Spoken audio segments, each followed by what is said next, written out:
فإن خير الحديث كتاب الله وخير الهدي هدي محمد صلى الله عليه وسلم وشر الأمور محدثاتها وكل محدثة بدعة وكل بدعة ضلالة وكل ضلالة في النار أما بعد فقد قال الله تبارك وتعالى في الكلام المجيد والفرقان الحميد يا أيها الذين آمنوا اتقوا الله حق تقاته ولا تموتن إلا وأنتم مسلمون يا أيها الناس اتقوا ربكم الذي خلقكم من نفس واحدة وخلق منها زوجها وبث منهما رجالا كثيرا ونساء واتقوا الله الذي تساءلون به والأرحام إن الله كان عليكم رقيبا يا أيها الذين آمنوا اتقوا الله وقولوا قولا سديدا يصلح لكم أعمالكم ويغفر لكم ذنوبكم ومن يطع الله ورسوله فقد فاز فوزا عظيما ثم أما بعد قال الله تبارك وتعالى أقيموا الصلاة وآتوا الزكاة واركعوا مع الراكعين وقال النبي الأمين صلى الله عليه وسلم ما حبسني القوم الزكاة إلا حبس الله عنهم القتل رواه البخاري أو كما قال عليه الصلاة والسلام যাবতীয় প্রশংসা সেই মহান আল্লাহ পাকের জন্য যার অশেষ মেহেরবানিতে সুখে দুঃখে কষ্টে ক্লেশে নানাহ সমস্যা এবং প্রতিকূলতা ডিঙ্গিয়ে রমাদানুল মুবারকের এই মাসটি আমরা পার করতে চলেছি। দুনিয়া শান্তির জায়গা নয়, আর দুনিয়া সিজনুল লিল মুমিন ও জান্নাতুল লিল কাফের। দুনিয়া হলো মুমিনের জন্য জেলখানা। জেলখানার কয়েদি যেমন নিজের ইচ্ছায় চলতে পারে না, এখানে নিজের ইচ্ছায় চলার সুযোগ নাই। ইমাম ইবনু তাইমিয়া রাহিমাহুল্লাহ তার জীবন কেটেছিল জেলখানায়। জেলখানায় বসে বসে তিনি অসংখ্য কিতাব লিখেছেন, যেগুলি পাতা উল্টাতে গেলেই আমাদের হায়াত শেষ হয়ে যাবে। মাঝে মাঝে ভেবে দেখি যে এত কিতাব লিখলেন কিভাবে।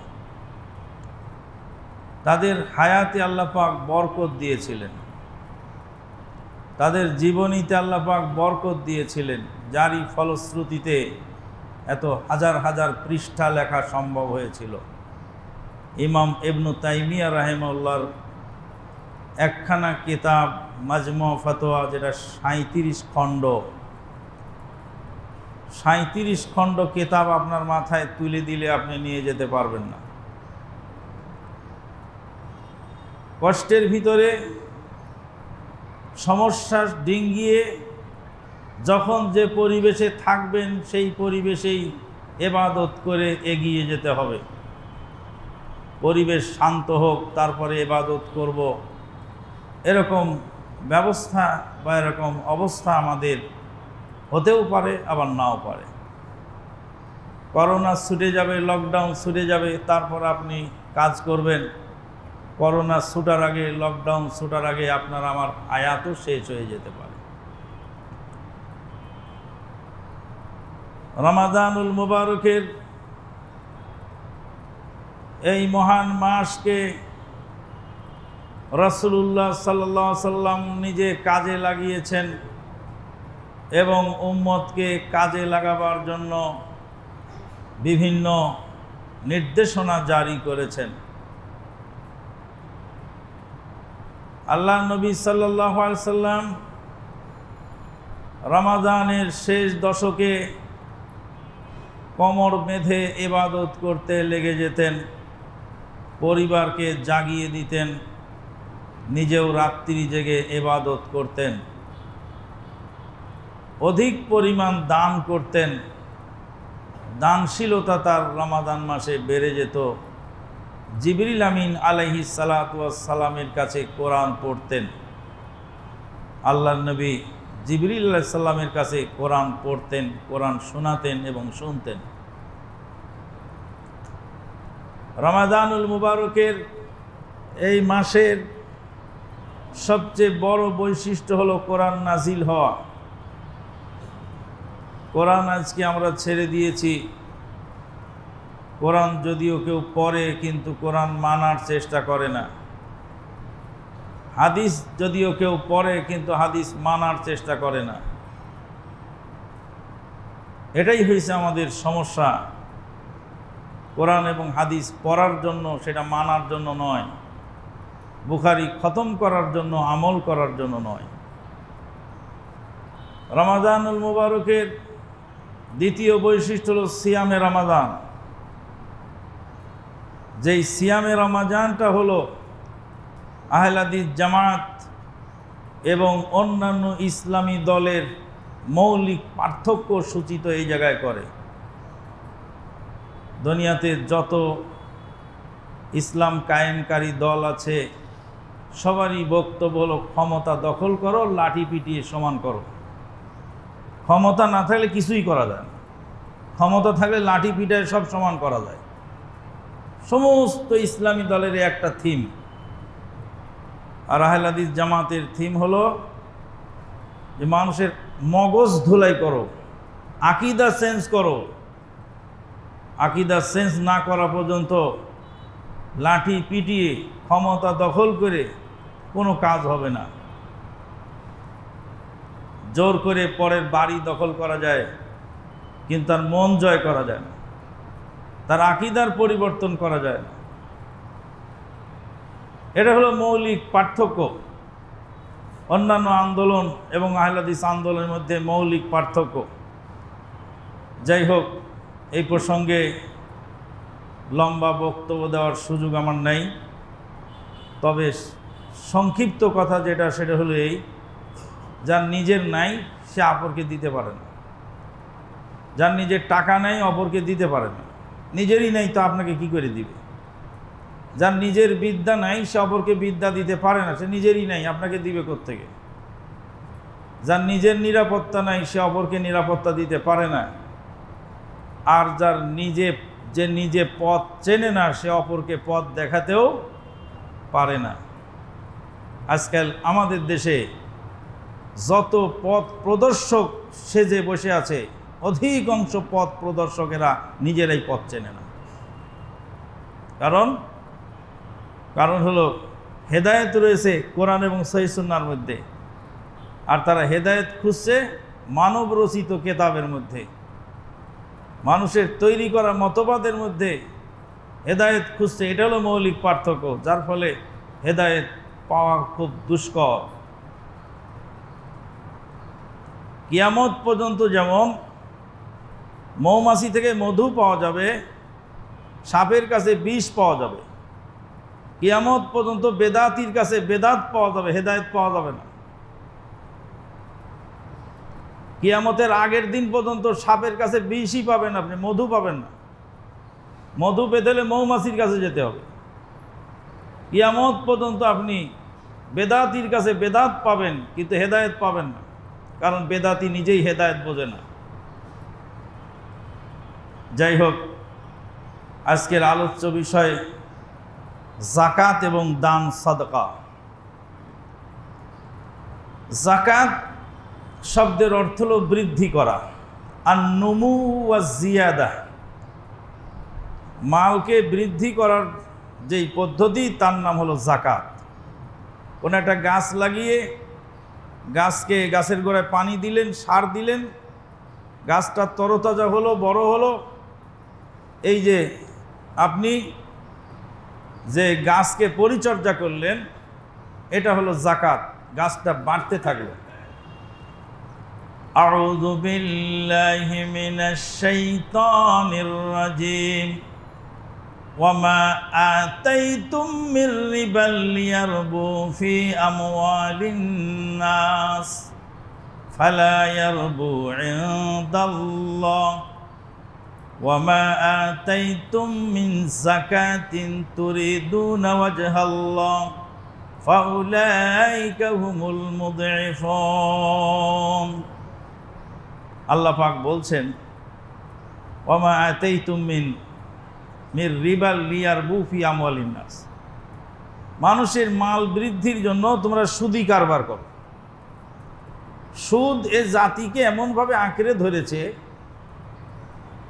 যত অর্থমন্ত্রী আসতেছে ইসলামী মুসলিম, বলছিলাম এদেশে ইসলামী মুসলিম দেশ, আর যারা অর্থমন্ত্রী তারা হলেন মুসলিম।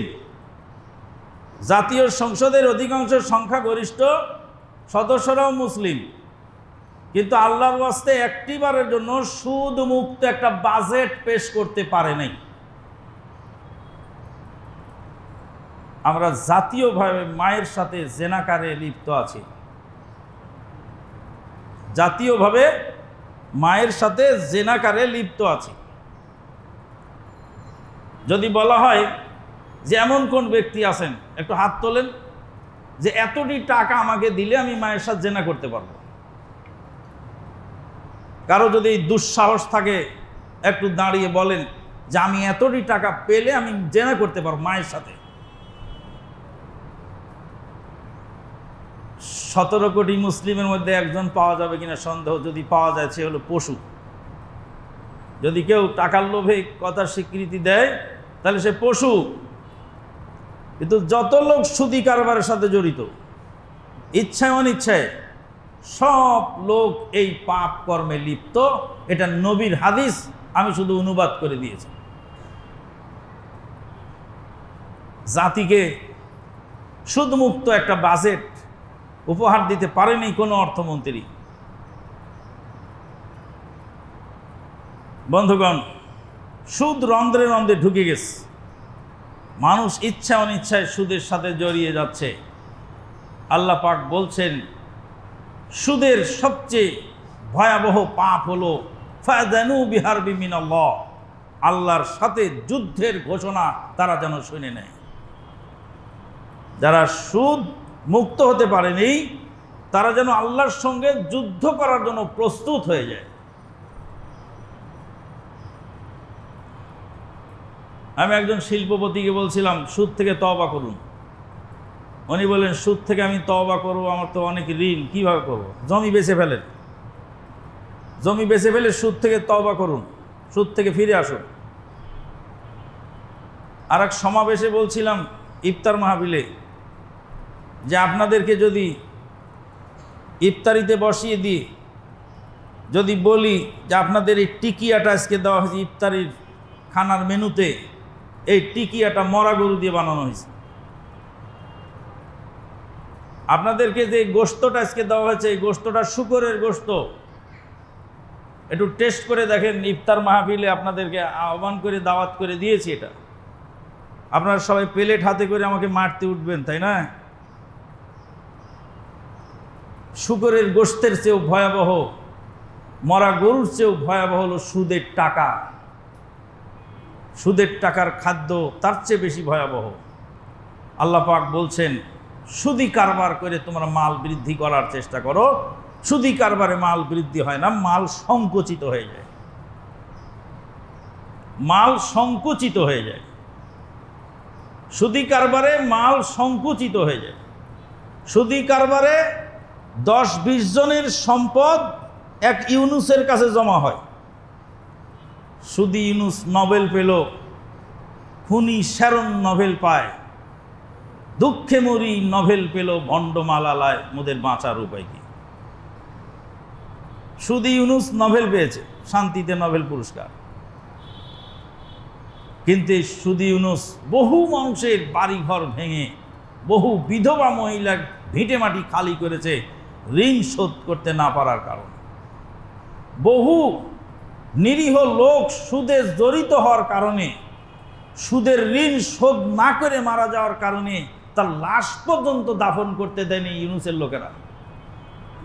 সেই খবর তো মানুষ জানে না। দারিদ্র বিমোচনে ইউনূসের ভূমিকা, তাকে শান্তিতে নোবেল পুরস্কার দেওয়া হয়েছে। ইউনূসের বিরুদ্ধে আর সুদের বিরুদ্ধে ওয়াজ করলে কাজ হবে না। যেখানেই আল্লাহ পাক হারাম ঘোষণা করেছেন কোনো কিছু, সেখানে তার প্যারালাল হালাল আর একটা কিছু দিয়ে দিয়েছেন।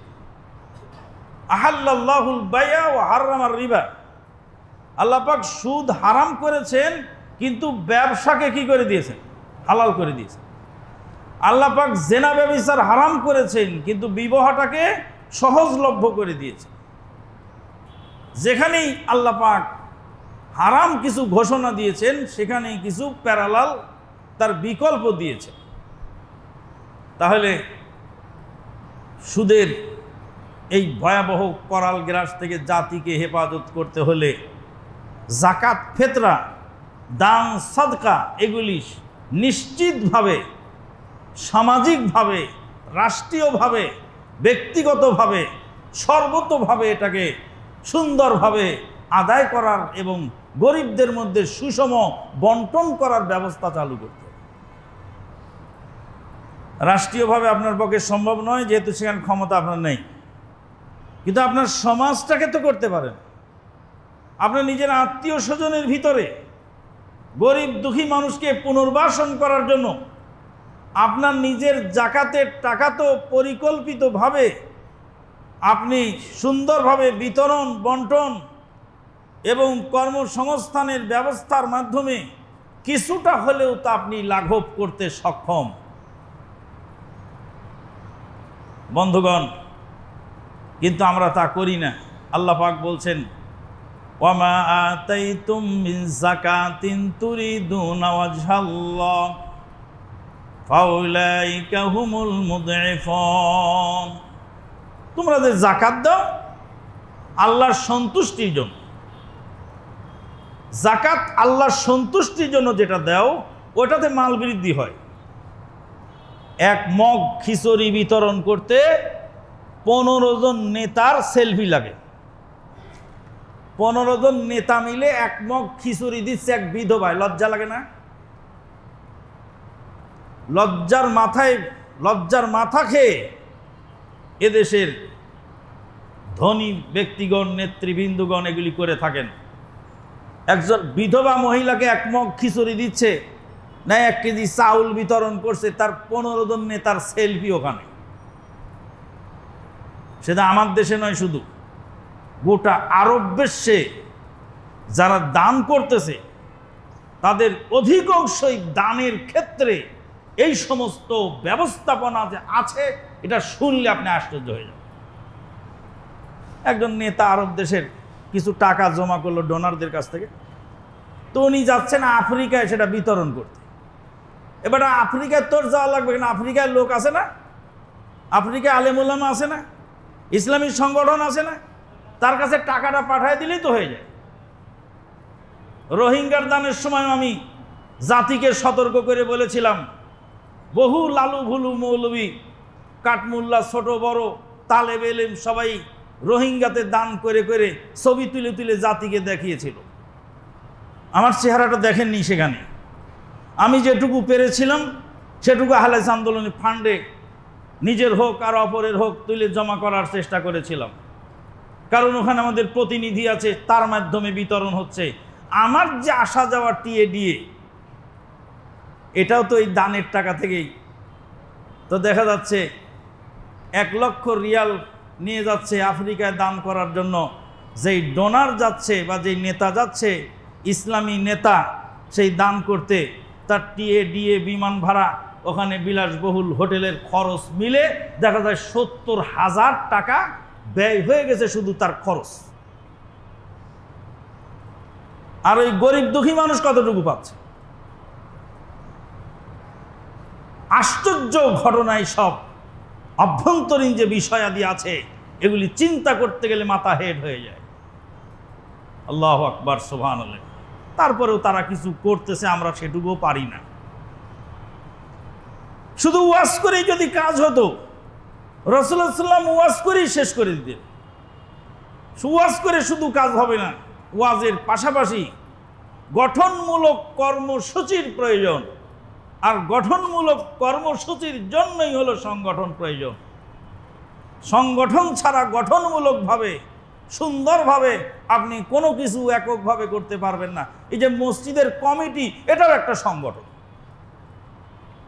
সংগঠিত হয়ে কমিটিরা মিটিং বসিয়ে প্রত্যেকেই শক্ত হস্তে প্রচেষ্টা করার কারণে আজকে প্রাণবন্ত মসজিদে আপনি সালাত আদায় করছেন। একার পক্ষে কারো পক্ষে এত বড় মসজিদ বানানো সম্ভব? ধনবল থাকলেও জনবল পাবে না। ধনবলেরও প্রয়োজন, জনবলেরও প্রয়োজন। ধনবল জনবল মিস্ত্রি শ্রমিক এগুলি ভাড়া করে আনা যাবে, কিন্তু মুসল্লি ভাড়া করে আনা যায় না। মসজিদ বানিয়ে থুয়ে দিলেন, মুসল্লি নেই। ভাড়াটিয়া মিস্ত্রি দিয়ে মসজিদ বানাতে পারবে, ভাড়াটিয়া কর্মচারী দিয়ে মসজিদ সাফা করতে পারবেন, ভাড়াটিয়া কর্মচারী দিয়ে মসজিদের দারোয়ান বানাতে পারবেন। টাকার বিনিময়ে সব কিছু হবে, কিন্তু টাকার বিনিময়ে মুসল্লি আনতে পারবেন। বন্ধুগণ, বলছিলাম যে যাকাতকে সুন্দরভাবে সুষমভাবে বন্টন করার এবং গরিব দুঃখী মানুষের কাছে সেটা পৌঁছিয়ে দেওয়ার ব্যবস্থা করতে হবে। আল্লাহ পাক বলছেন ওই যাকাতে মাল বৃদ্ধি হয় যেই যাকাত আল্লাহর সন্তুষ্টির জন্য দেওয়া হয়। আল্লাহর সন্তুষ্টির জন্য যদি দেওয়া হয় যাকাত, আপনারা দেখেছেন চিটাগাংয়ের এক ধনী লোক সেই যাকাতের শাড়ি বিতরণ করতে গিয়ে তার বাড়ির সামনে পদপিষ্ট হয়ে কত অসহায় মানুষ মারা গেল। সেই ধনী লোক যখন জানতে পারলেন যে তার যাকাতের শাড়ি লুঙ্গি বিতরণের সময় মানুষ মারা গেছে, তিনি কান্নায় ভেঙে পড়ে বললেন যে কত বড় অপরাধ আমরা দৈনিক করে চলেছি। বন্ধুগণ, যাকাত শব্দের অর্থ হলো মাল বৃদ্ধি করা। মাল যাকাত দিলে মাল বৃদ্ধি পায়। যাকাত দিলে মাল বৃদ্ধি পায়, এটার একটি অর্থনৈতিক ব্যাখ্যা আছে, আর এটার একটি শরীয়তি ব্যাখ্যা আছে। শরীয়তি ব্যাখ্যা হলো যখনই মাল যাকাত দেয় তখনই সেই মালকে আল্লাহ পাক হেফাজতের ইন্স্যুরেন্স, হেফাজতের গ্যারান্টি কার্ড আল্লাহ পাক সেটা দিয়ে দেন। মালটা হেফাজত হয়ে যায়, মালটার গ্যারান্টি কার্ড হয়ে গেল, ওই মাল আর ধ্বংস হবে না, নষ্ট হবে না।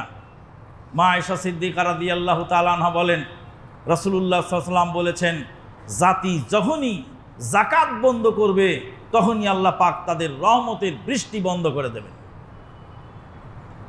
মা হাবাসানিল কওমুনিজ যাকাতা ইল্লা হাবাসাল্লাহু আনহুমুল কাতর। মানুষ যখন যাকাত বন্ধ করবে তখন আল্লাহ পাক রহমত উঠাই নেবেন, রহমত বরকত নষ্ট হয়ে যাবে। হচ্ছেও তাই, লাখ লাখ টাকা চলে যাচ্ছে চিকিৎসায়। যারা যাকাত দেয় ঠিকমতো, গরিব দুঃখী মানুষকে দান সাদাকা করে, আল্লাহ রাব্বুল আলামিন তাদের মালের হেফাজতের গ্যারান্টি কার্ড দিয়েছেন। এটাই হলো মূল ইন্স্যুরেন্স। ইন্স্যুরেন্স কোথায় আপনি করবেন? ইন্স্যুরেন্স অফিসে। ওই ইন্স্যুরেন্সের কোনো মূল্য নেই। যে ইন্স্যুরেন্সের লাইসেন্স দিছে তার নিজের জীবনের ইন্স্যুরেন্স নেই। ইন্স্যুরেন্সের মালিক হলেন স্বয়ং আল্লাহ। যাকাত দিলে মাল বৃদ্ধি পায়, অর্থনৈতিক ব্যাখ্যা সেটা হলো মালটা যখন জমা হয়ে যায় তখন সেই মাল কুক্ষিগত হয়ে যায়। ধনী লোকের হাতে মাল গেলে মালটা আটক হয়ে যায়, আর গরিবের হাতে মাল গেলে সে মালটা ছড়িয়ে পড়ে। আর মাল যত ছড়িয়ে পড়ে তত সেই মাল থেকে মানুষ উপকৃত হয়। আল্লাহ পাক বলছেন, লিকাই লা ইয়াকুনু দাওলাতুন বাইনাল আগনিয়া। যাকাত ব্যবস্থা চালু করেছে এই কারণে মাল যেন শুধু ধনীদের কাছে কুক্ষিগত না থাকে। ধনীদের কাছে মাল কুক্ষিগত হয়, সুদের কারবারে লক্ষ লক্ষ জনতার সম্পদ একজন সুদী মহাজনের হাতে গিয়ে জমা হয়। আর যাকাত ব্যবস্থায় একজন মহাজনের সম্পদ লক্ষ লক্ষ গরিব দুঃখী মানুষের মধ্যে বিতরণ করে ছড়িয়ে দেওয়া হয়। আর একভাবে আমরা বলতে পারি যাকাতটা হলো আল্লাহর রহমতের বৃষ্টি, আর সুদটা হলো জলোচ্ছ্বাস। জলোচ্ছ্বাস মানে নিচের পানি উপরে উঠে যায় বাতাসের তোরে, এটা হলো গজব। নিচের পানি, সাগরের পানি উপরে উঠে যায়, ফুলে ওঠে, এটা হলো গজব। নিচের পানি উপরে উঠলে ওটা গজব, আর উপরের পানি নিচে বর্ষণ হলে এটা হয় রহমত। ধনী লোকের টাকা গরিবের পকেটে গেলে সেটা হলো রহমতের যাকাত, আর গরিবের পয়সা ধনীর পকেটে গেলে সেটা হলো গজবের জলোচ্ছ্বাস। একজন ধনী লোক যাকাত দিল, মনে করুন একজন ধনী লোকের 10 লাখ টাকা যাকাত হয়েছে, 10 লাখ টাকা সে যাকাত দিয়ে দিল, হাজার হাজার গরিবের মধ্যে 10 লাখ টাকা বন্টন করে ফেলল। গরিব লোকটার টাকা পাওয়ার সঙ্গে সঙ্গেই কেউ জামা কিনতে গেল, কেউ জুতা কিনতে গেল, কেউ চাউল কিনতে গেল, কেউ সিমাই কিনতে গেল, যে যা কিনতে গেল, যে চাউল কিনলো সে ওই রাইস মিলের মালিকের টাকাটা আবার ফিরে চলে গেল ধনী লোকের কাছে। যে জামা কিনলো তার টাকাটাও গার্মেন্টসের মালিকের কাছে চলে গেল। যে চিনি কিনলো তার টাকাটাও চিনি কলের মালিকের কাছে চলে গেল। যে জুতা কিনলো তার জুতাটা ওই চামড়ার কোম্পানির মালিকের কাছে টাকাটা চলে গেল, ফিরে চলে গেল। আবার যাকাত দিয়ে মালটা বের করে দিয়েছিল, মালটা আবার ফিরে ধনী লোকের কাছে চলে গেল, মাল বৃদ্ধি পেয়ে গেল। এবার যখনই জুতার বাজারে জুতা বিক্রি হয়ে গেল, চালের বাজারে চাল বিক্রি হয়ে গেল, পোশাকের বাজারে পোশাক বিক্রি হয়ে গেল, লাখ লাখ ধনী গরিব মানুষ পোশাক কিনে বাজার খালি করে ফেললো, তখন বাজারের চাহিদা আবার বেড়ে গেল। বাজারের চাহিদা যখন বেড়ে গেল তখন গার্মেন্টসের উৎপাদন বেড়ে গেল।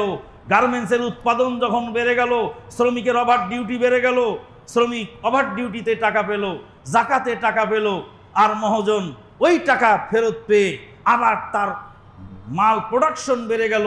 প্রোডাকশন বেড়ে যাওয়ার কারণে তার লাভ আর লাভ হতে থাকলো। এটা অর্থনৈতিক ব্যাখ্যা, এটা অর্থনৈতিক ব্যাখ্যা। গরিবের হাতে টাকা না গেলে গরিব খরচ করবে না, আর খরচ না করলে মার্কেটের মাল পড়ে থাকবে, মার্কেটের মাল পড়ে থাকলে বিক্রি হবে না, বিক্রি না হলে মেল ফ্যাক্টরি অচল হয়ে যাবে। তার মানে গরিবের মাল আবার ঘুরে ধনী লোকের হাতে চলে গেল, ধনী লোক আবার যাকাত দিবে, আবার মাল ফিরে চলে আসবে। এইভাবে মাল যত রোলিং হবে মাল তত স্বচ্ছ হবে, মানুষ উপকৃত হবে। পুরাতন পানি যদি আপনি ছেড়ে দেন তাহলে নতুন পানি আবার আসবে। পুরাতন পানি যদি আটক করে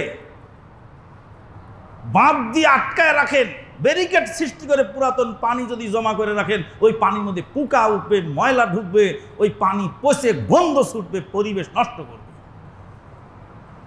ওই পানি ছেড়ে দিবেন, ওই পানি দ্বারা পিছনের লোকেরা উপকৃত হবে, আর সামনে থেকে আবার নতুন পানির আমদানি হবে। এই পানি জমা থাকার কারণে সামনের পানি আর আসার সুযোগ পায় না। আল্লাহ পাক বলছেন, ওমা আতাইতুম মিন যাকাতিন তুরিদুনা ওয়াজহাল্লাহ ফাউলাইকুমুল মুযিফুন। তাহলে যাকাতে অর্থ বৃদ্ধি পায়। এই যাকাত শব্দের অর্থ হলো মাল বৃদ্ধি করা।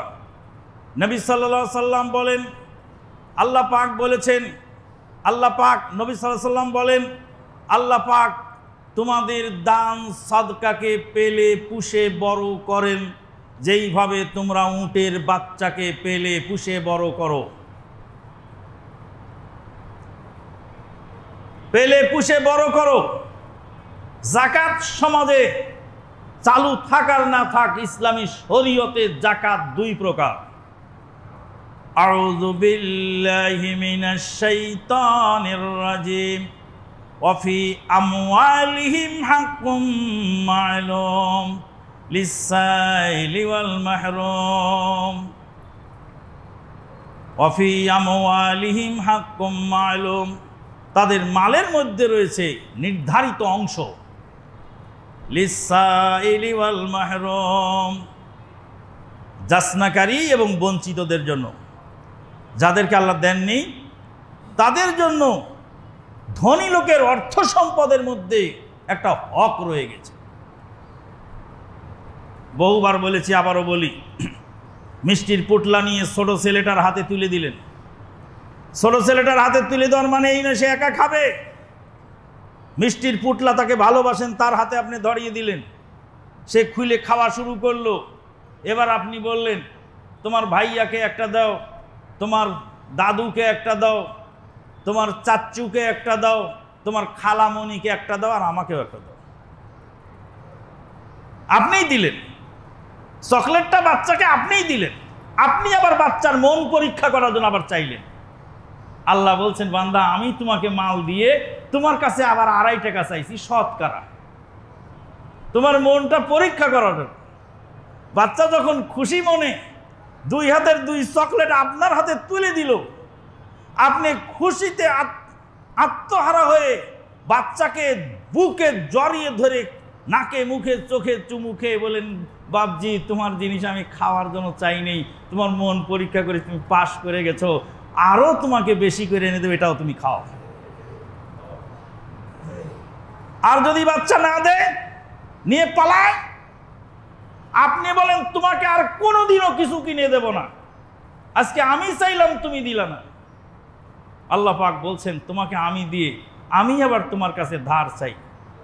ওমাই ইউকরিদুল্লাহ কারদান হাসানা, তোমাদের মধ্যে কে আছো যে আমাকে কারজে হাসানা দিবে? আল্লাহ পাক আরো বলেন, হাসরের ময়দানে আল্লাহ পাক বান্দাকে জিজ্ঞেস করবেন, আমি অসুস্থ ছিলাম, আমাকে শুশ্রূষা করনি, আমি ক্ষুধার্ত ছিলাম, আমাকে খাবার দাওনি, আমি বেবস্ত্র ছিলাম, আমাকে বস্ত্র দাওনি। বান্দা হয়রান হয়ে বলবেন, আল্লাহ আপনি রাজা ধীরাজ, কুল কায়নাতের মালিক, শাহিন শাহ, আপনি কোন দিন অসুস্থ ছিলেন, আপনি বেবস্ত্র ছিলেন, আপনি কোন দিন ক্ষুধার্ত ছিলেন যে আপনাকে আমরা খাবার দেইনি? আল্লাহ পাক বলবেন, তোমার বাড়ির পাশে ক্ষুধার্ত মানুষ ছিল, তুমি তাকে দাও নাই। তোমার বাড়ির পাশে বেবস্ত্র মানুষ ছিল, তুমি তাকে দাও নাই। তোমার বাড়ির পাশে অসুস্থ মানুষ ছিল, তুমি তাকে দাও নাই। আশ্চর্য হয়ে যাবেন, রাস্তায় চললে, গ্রামে চললে, এলাকায় চললে, এক লোক তার হাড্ডি দেখাচ্ছে, আমাকে কটকট করে। তাহলে কটকট করে কেন? কয় যে হাড্ডিটা ভেঙে গেছে তো, তাই কটকট করে।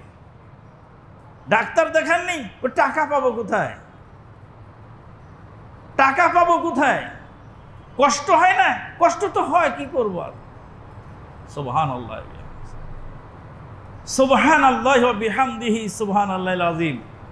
একজন মহিলা এসে বলছেন, রাতের বেলায় খাবার ছিল না, অল্প কয়টা ভাত ছিল, ভাত ছিল তো তরকারি ছিল না, এখন বিনা তরকারিতে কি করে সাহারি করব? তাই একটা কাঁচামরিচ ভাতের মধ্যে ডলে দিয়ে 2 গ্লাস পানি ঢেলে দিয়ে তারপরে আমি সেই ভাতটাকে ডলে পান্তা ভাত বানায় চুমুক দিয়ে খেয়ে সিয়াম রেখেছি, তো তাই সারাদিন ঢেকুর উঠতেছে। আপনি দেখবেন না, আপনার চোখে নাই, কারণ ওই যারা উপরের দিক তাকায় তারা নিচের দিকে দেখে না। গরিব দুঃখী মানুষ দেখে না, তারা কমলাপুরের বস্তির লোকদেরকে দেখে না, ওরা পলিথিন গায়ে দিয়ে শুয়ে আছে। রাস্তাঘাটে অসহায় মানুষগুলি আছে, তাদেরকে দেখে না। এগুলি তো দেখা যায়, কমলাপুরের বস্তিতে মানুষ শুয়ে আছে, তারা অসহায়।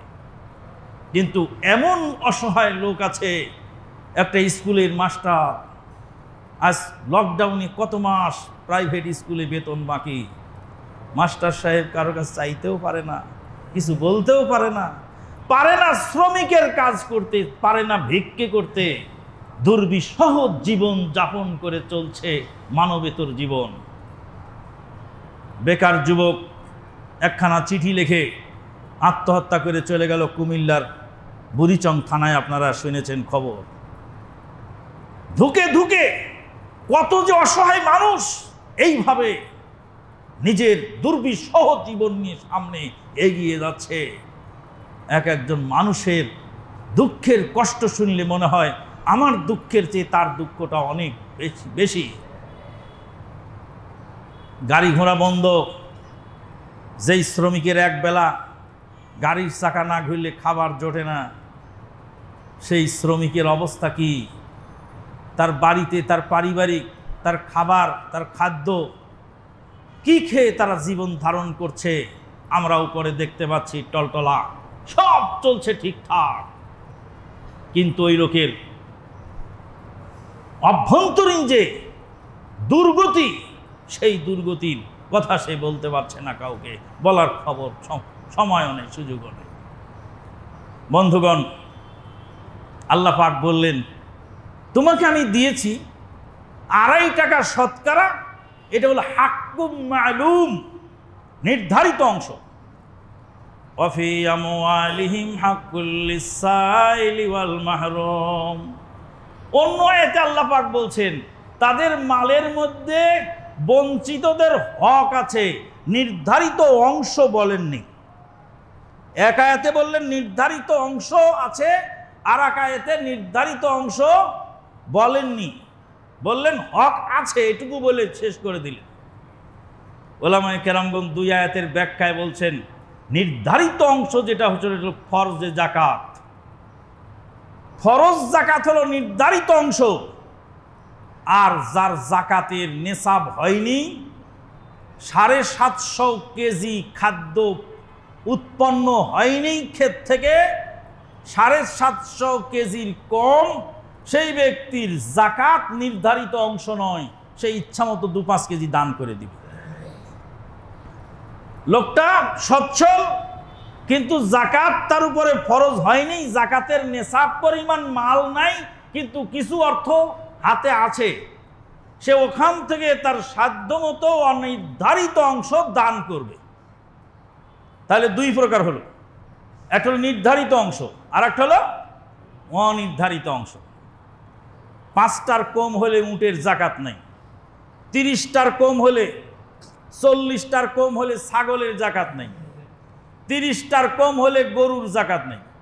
750 কেজি মালের কম যদি ফসল উৎপন্ন হয় তাহলে তারও জাকাত নেই, মানে ফরজ জাকাত নেই, বাকি নফল যেটা দান সেটা করে দিবে। রাসূলুল্লাহ সাল্লাল্লাহু আলাইহি ওয়াসাল্লাম বললেন শাকসবজিতে জাকাত নাই, লাইসা ফিল খাদরাওয়াতে সাদাকা, শাকসবজিতে কোনো জাকাত নাই, মানে নির্ধারিত কোনো ঔষধ দিতে হবে না, কিন্তু শাকসবজি যখনই ক্ষেত থেকে উত্তোলন করবেন আশেপাশের গরিব দুঃখী মানুষকে অবশ্যই কিছু কিছু করে দিয়ে তারপরে আপনাকে খেতে হবে। এটা হলো হাক্কুম মালুম, আর একটা হলো হাক্কুল লিসাইলি ওয়াল মাহরুম। ওখানে মালুম শব্দ ব্যবহার করেননি। বন্ধুগণ, জাকাত দিলে মনের প্রশস্ততা বেড়ে যায়। আপনি বলবেন যে আপনি মিষ্টির পুটলাটা ছোট বাচ্চাকে দিলেন কে? আপনি সবাইকে সমানভাবে বিতরণ করে দিলেই তো হয়ে যায়। আল্লাহ পাক সে প্রশ্নের জবাবও দিয়েছেন, আহম ইয়াকসিমুনা রাহমাতা রাব্বিক ওয়া নাহনু কাসামনা বাইনাহুম মাঈশাতাহুম ফিল হায়াতিদ দুনিয়া ওয়া রাফা'না বা'দাহুম ফাওকা বা'দিন দারাজাত লিয়াত্তাখিযা বা'দুহুম বা'দান সুখরিয়া ওয়া রাহমাতু রাব্বিকা খায়রুম মিম্মা ইয়াজমা'উন। আহম ইয়াকসিমুনা রাহমাতা রাব্বিক নাহনু কাসামনা বাইনাহুম মাঈশাতাহুম ফিল হায়াতিদ দুনিয়া ওয়া রাফা'না বা'দাহুম ফাওকা বা'দিন দারাজাত লিয়াত্তাখিযা বা'দুহুম বা'দান সুখরিয়া ওয়া রাহমাতু রাব্বিকা খায়রুম মিম্মা ইয়াজমা'উন। ওরা কি তোমার রবের রহমত বন্টন করে সমান করে নিতে চায়? সবাইকে সমান করে ভাগ করে দেবে তাই চায়? আল্লাহ পাক বলেন, নাহনু কাসামনা বাইনাহুম মাঈশাতাহুম ফিল হায়াতিদ দুনিয়া।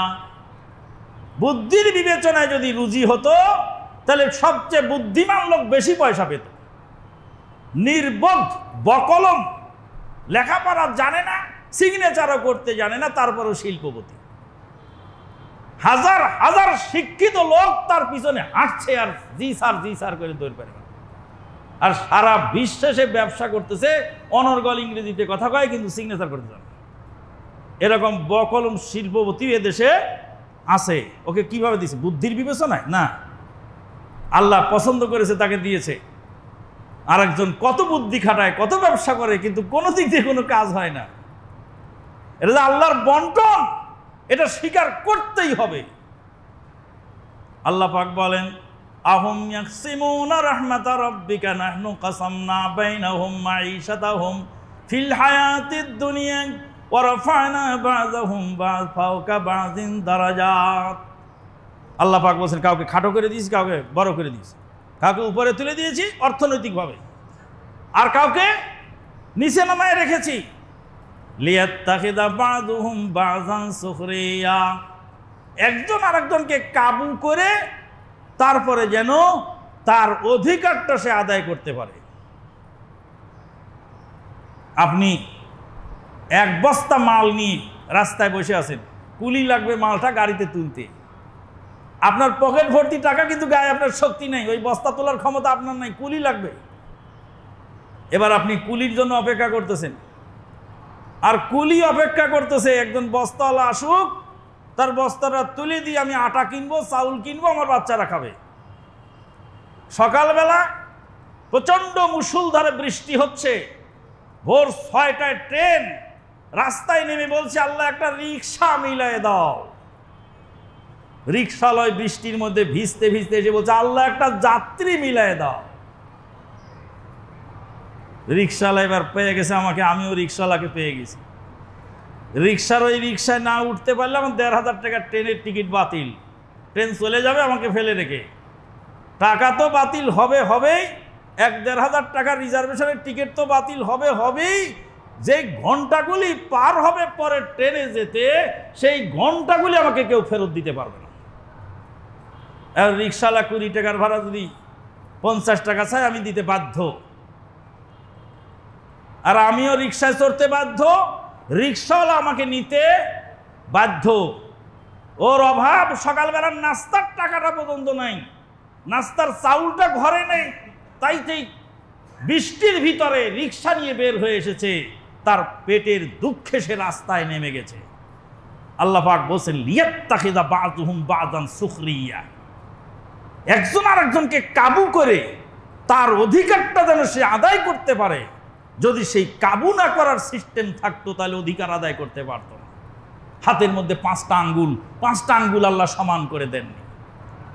দুনিয়ার সব মানুষ যদি কোটিপতি হয়ে যায়, সব মানুষ কোটিপতি, একদিনে ১৭ কোটি মানুষ সবাই কোটিপতি। কোটিপতি হওয়ার পরে বলছে, আমার একটা ঘর বানানো দরকার, বিল্ডিং। রাজমিস্ত্রি, এই রাজমিস্ত্রি আমার বিল্ডিংটা বানায় দাও। রাজমিস্ত্রি বলছে, আমিও তো কোটিপতি, আমার বিল্ডিং তুমি বানাও। সব মানুষ কোটিপতি হলে পৃথিবী অচল হয়ে যাবে। আর সব মানুষকে যদি গরিব বানিয়ে দেওয়া হয়, সবার টাকা যদি নিয়ে রাষ্ট্রে দেওয়া হয়, যেমন কমিউনিস্ট রাষ্ট্রে করে, সব টাকা পয়সা সব রাষ্ট্রের সম্পদ, আর তুমি কি, তুমি হলো জেলখানার কয়েদি। জেলখানার কয়েদি জেলখানায় কাজ করে ভাত খায়, আর কমিউনিস্ট রাষ্ট্রে, রাষ্ট্রের ভিতরে পুরো রাষ্ট্রটা হলো জেলখানা, হলো মানব রচিত বিধান। ক্যাপিটালিজম এবং কমিউনিজম, কোনো ইজমই জাতিকে শান্তি দিতে পারেনি। একমাত্র ইসলাম হলো শান্তির মূর্ত প্রতীক। ইসলাম বলছে মানুষের পুঁজিকে স্বীকৃতি দিতে হবে, মানুষ তার মেধার ভিত্তিতে, মানুষ তার শ্রমের ভিত্তিতে সে অর্থনৈতিকভাবে এগিয়ে যাবে। আর কিছু লোক থাকবে তার কর্মচারী, তারা কাজ করে তার পয়সাগুলি নিয়ে খাবে, উপকৃত হবে, আর সে শ্রমিক দিয়ে উপকার হাসিল করবে কাজ করায়। এটা আল্লাহ পাকের বিধান। আল্লাহ রাব্বুল আলামিন সুন্দর ব্যবস্থা দিয়েছেন, কিয়ামত পর্যন্ত মানুষ চিন্তা করলে এর কুল কিনারা খুঁজে পাবে না। যারা যাকাত দেয়নি তাদের কি অবস্থা হবে? আল্লাহ পাক বলছেন, ইন্না কাসীরাম মিনাল আহবারি ওয়ার রুহবান, ইন্না কাসীরাম মিনাল আহবারি ওয়ার রুহবানি লা ইয়াকুলুনা আমওয়ালান নাসি বিল বাতিল ওয়া ইয়াসুদ্দুনা আন সাবিলিল্লাহ ওয়াল্লাযীনা ইয়াকনিজুনা আয-যাহাবা ওয়াল ফিদ্দাতা ওয়া লা ইউনফিকুনাহা ফী সাবিলিল্লাহ ফাবাশশিরহুম বিআযাবিন আলীম ফাবাশশিরহুম বিআযাবিন আলীম ইয়াওমা ইউহমা আলাইহা ফী নারি জাহান্নাম ফাতুকওয়া বিহা জিবাহুহুম ওয়া জুনুবুহুম ওয়া যুহুরুহুম হাযা মা কানাসতুম লিআনফুসিকুম ফাযুকু মা কুনতুম তাকনিজুন। আল্লাহ পাক বলছেন কোরআন আয়াতে, আবার বোঝেন কত সুন্দর আল্লাহ বলছেন, ইন্না কাসীরাম মিনাল আহবারি ওয়ার রুহবান। আহবার বলা হয় ধর্মযাজক, হুজুর, মৌলবী, বুজুর্গ, ধর্মযাজক, সন্ন্যাসী, ধর্মগুরু, এরা হলো আহবার। খ্রিস্টানদের, ইহুদিদের পণ্ডিতকে বলা হতো আহবার, আর খ্রিস্টানদের যোগী সন্ন্যাসীদেরকে বলা হতো রুহবান। ইন্না কাসীরাম মিনাল আহবারি ওয়ার রুহবান, অধিকাংশ ধর্মযাজক, কাসীরাম মিনাল আহবারি ওয়ার রুহবান লা ইয়াকুলুনা আমওয়ালান নাসি বিল বাতিল, মানুষের অর্থ সম্পদ অবৈধভাবে লুটে খায়। বাংলার মাটিতে সবচেয়ে বড় লুটেরা হলো পীর, সবচেয়ে বড় লুটেরা হলো পীর। এদেশে ইসলামের পিছনে, ইসলাম কায়েমের পিছনে সবচেয়ে বড় বাধা যারা, তারা হলো পীর। কারণ পীর জানে যে দেশে ইসলাম কায়েম হলে এদেশে ইসলামী অর্থনৈতিক ব্যবস্থা চালুর পাছার উপর বাড়ি দিয়ে চাবুক মেরে জাকাত আদায় করা হবে। এদেশে পীরতন্ত্রের ব্যবসা হলো বিজা পুঁজির ব্যবসা। কত কোটি কোটি টাকা যে এক এক পীরের, কত কোটি টাকার যে মালিক, এটা দুদকেও জানে না, বাংলাদেশ সরকারও জানে। দুদক এরে ধরে ওরে ধরে, আজকে কোনোদিন বললো না যে অমুক পীরকে ধরা হয়েছে।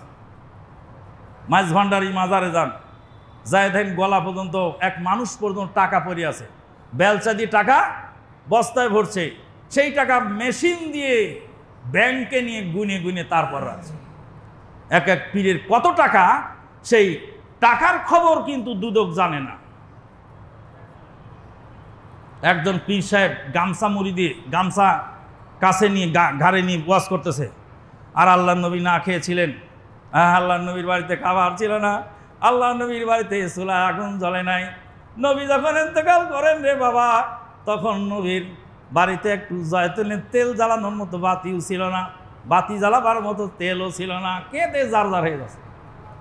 মাহফিল শেষে দেখা গেল পীর সাহেবের ব্যক্তিগত নজরানা 26 লাখ। কি মনে করলেন? 26 লাখ টাকা বাৎসরিক ওরসে। এটা 2001 সালের খবর বলছি আমি। একজন পীর সাহেবের খাস মুরিদ, পার্সোনাল কাছের লোক, তিনি বললেন যে আমার পীর সাহেব এত কাঁদলেন যে নবীর বাড়িতে জয়তুনের তেল ছিল না বাতি জ্বালাবার মতো। সেই পীর সাহেবের ব্যক্তিগত তহবিলে একটা ওরস মাহফিল শেষে, বাৎসরিক ইসালে সোয়াব শেষে, পীর সাহেবের ব্যক্তিগত নজরানা 26 লাখ। আল্লাহ আকবার।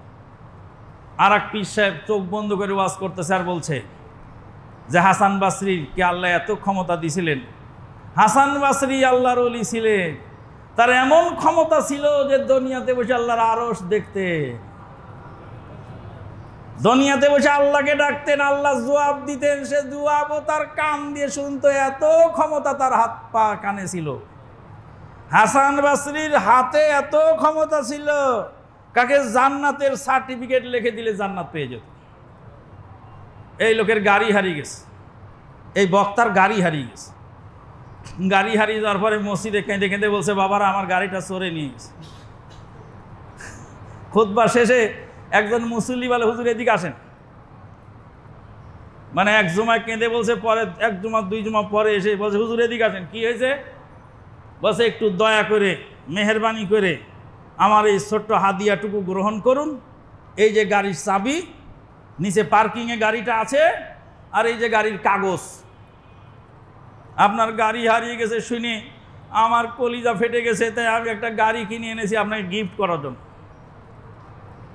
ওই বেয়াদব লোক, যে লোক এই ভণ্ড মৌলবীকে একটা গাড়ি কিনে দিল, সেই বেয়াদবের বাড়ির পাশে না খেয়ে লোক মরে, ওই বেয়াদব দেখার সময় পায় না।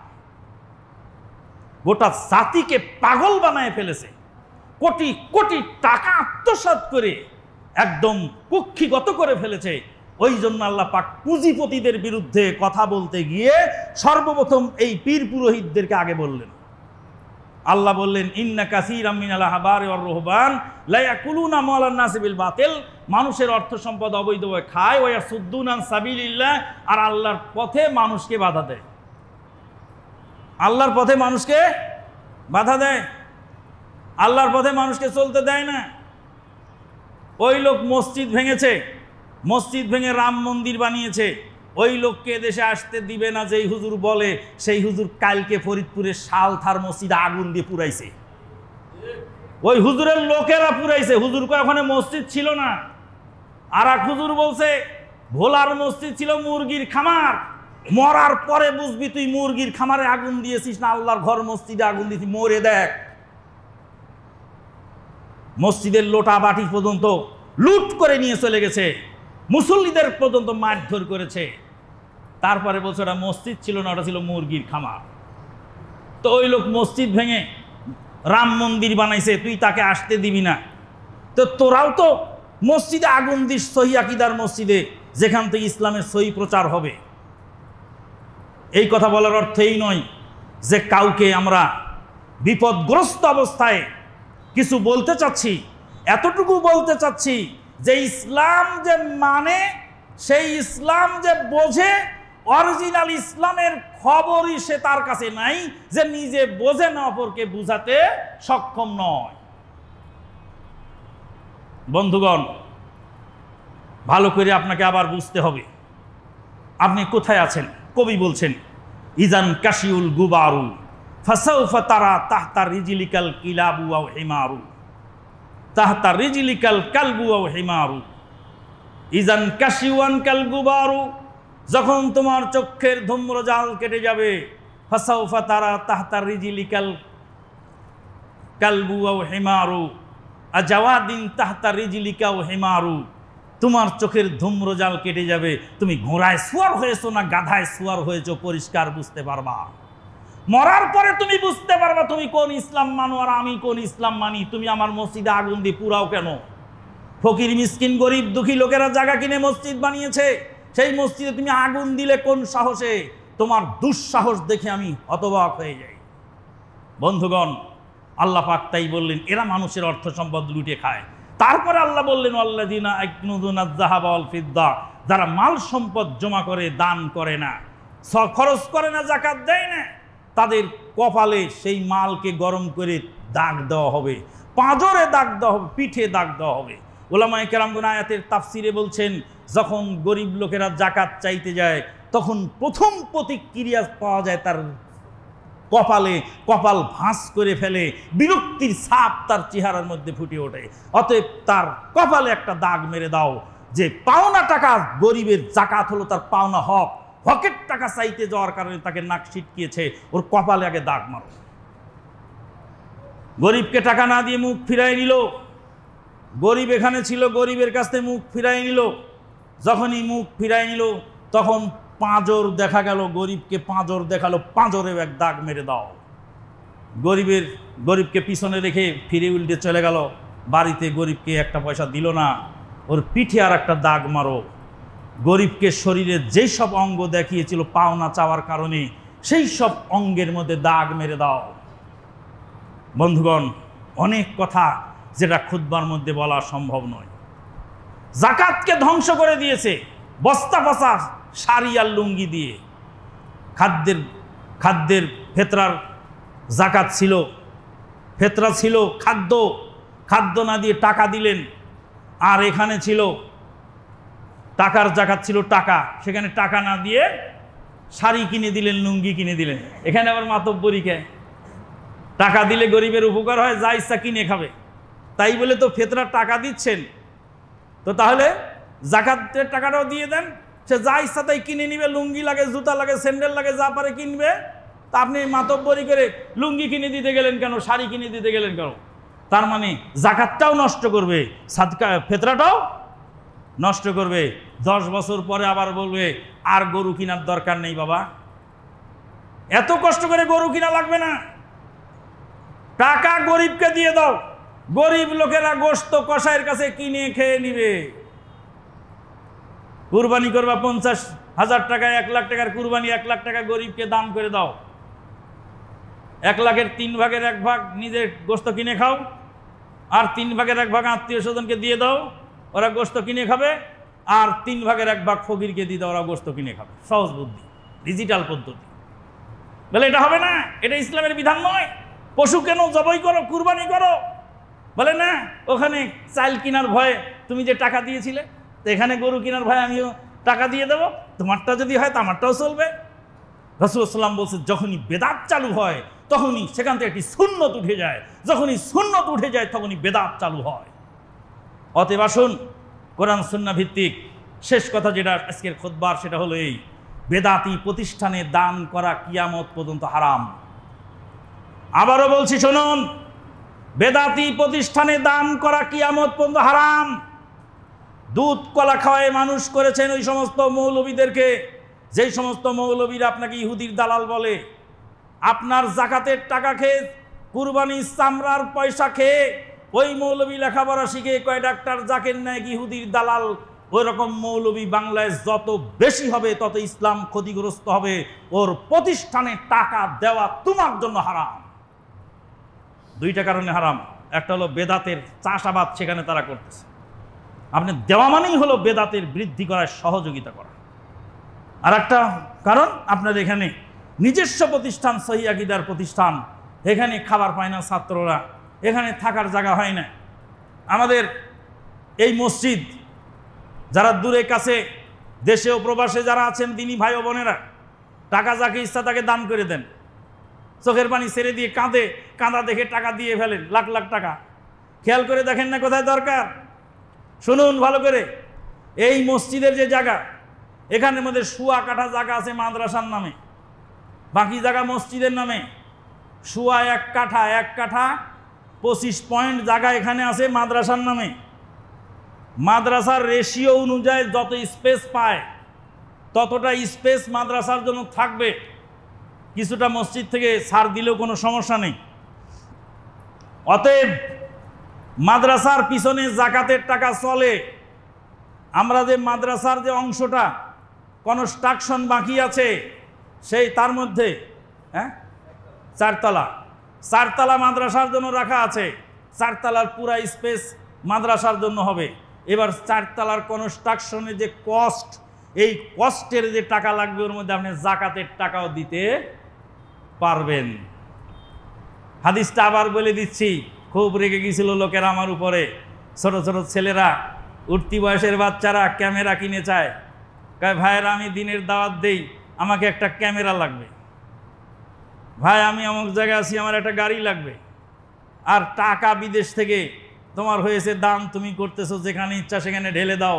আল্লাহর নবী বলছেন, মাল কোথা থেকে আয় করেছো ওটার হিসাব হবে, আবার ব্যয় করেছো কোথায় ওটাও হিসাব হবে। মাদারটেক মসজিদের মুসল্লিরা কষ্ট করে চলে, সেখানে তোমার দেওয়া হয়নি, সেখানকার ছাত্ররা পায়নি। চলে যাও অমুক জায়গায়, সেখানে গিয়ে দেখো মুসল্লিদের কি নিদারুণ অবস্থা, কষ্ট। গ্রাম বাংলা ঘুরে ঘুরে এক এক জায়গায় গিয়ে দেখতে পাই তাদের কি দুর্গতি, কত কষ্ট করে তারা জীবন চালাচ্ছে। এক জায়গায় ইফতার খেতে গেলাম, ছোট্ট মসজিদ, ইফতারে খিচুড়ি দিয়েছে। বললাম যে 2-1 কেজি গোশত দিতে পারো নি? বলছে গোশত কিনার টাকা কোথায় পাবো? কই লোকটা ঝরঝর করে কেঁদে দিল। লোকটা ঝরঝর করে কেঁদে দিয়ে বলো গোশত কিনার টাকা কোথায় পাবো? আমার পুরো সমাজটাই গরিব, এই চাল ডাল বলেই তো কত কষ্ট করে এনে মুসল্লিদেরকে একটি ইফতার খাওয়ার ব্যবস্থা করে দিয়েছে। আল্লাহু আকবার, সুবহানাল্লাহ। কত খাদ্য তোমার ডাস্টবিনে যাচ্ছে, কত খাদ্য তোমার নষ্ট হচ্ছে। কোথায় দান করেছো দেখে জায়গা চিনে দান করবে। মাদারটেক মসজিদে দান করবেন, মাদ্রাসায় দান করবেন, রাজশাহী নওদাপাড়া মার্কাজে দান করবেন। সেখানে ওই যে জায়গা কিনা হচ্ছে ইস্তেমার মাঠের, একজন বসার সমপরিমাণ জায়গা 2,500 টাকা। কিয়ামত পর্যন্ত ওই জায়গাটা আপনার অক্ষ থাকবে।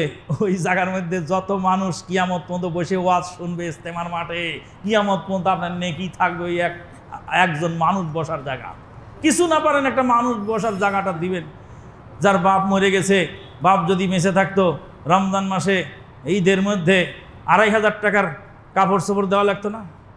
একটা পায়জামার একটা পাঞ্জাবি কিনতেই তো তোমার 2500 লাগতো তোমার বাপের জন্য। তোমার বাপ তো এই ঈদের মধ্যে নাই, তোমার বাপ তো কবরে শুয়ে আছে। তোমার বাপের রুহের মাগফিরাতের জন্য 2500 টাকা নওদাপাড়ার এই জায়গা কিনা বাবদ দাও, ওখানে দারুল হাদিস ইউনিভার্সিটি হবে। কিয়ামত পর্যন্ত নেকি তোমার বাবা পেতে থাকবে, কবরে তুমিও পেতে থাকবে। মা মরে গেছে, মায়ের নামে দাও। একজন অসুস্থ আছে, তার জন্য দাও। আল্লাহ পাক কবুল করুন, আল্লাহুম্মা আমিন। ওয়া আখিরু দাওয়ানা আলহামদুলিল্লাহি রাব্বিল আলামিন।